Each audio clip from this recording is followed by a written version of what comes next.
You're going to allow troops now to decide whether or not to allow gay leaders. So what does that do to folks like me? If I want to participate with my son, do I now have to start ringing up on the phone and calling around to different troops and saying, do you guys discriminate, or am I a first-class citizen in your troop and I can join? I guess it was sort of a compromise because religious groups sponsor Boy Scout troops, right? And they don't want gay leaders, if they sponsor these Boy Scout troops. And then, of course, companies sponsor other Boy Scout troops, and they're fine with it. Is that what you're talking about?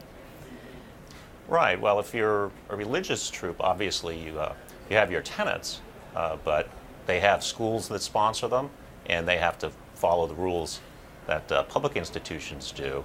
But it creates a bit of a mess when you don't have one global policy for the Scouts. For example, if you work for the Scouts themselves, they're going to allow gays as employees.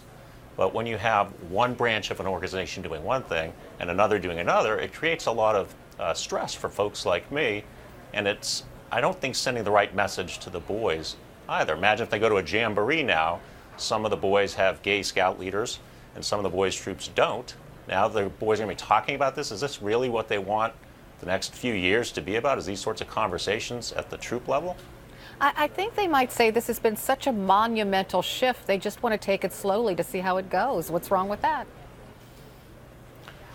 Well, they've already been at it for 15 years now. I think it's been a pretty long time already, and the country has moved past this. Certainly the youth of America has moved past this. You have a president like Obama in Africa standing up for gay rights as we speak this past week. I think it's time that the Boy Scouts get on board.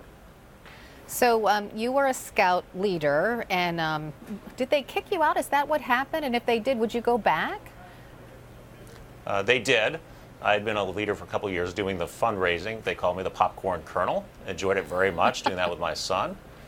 And they asked me, a couple of the dads had a problem with a gay leader, and they asked for me to be removed, which they did.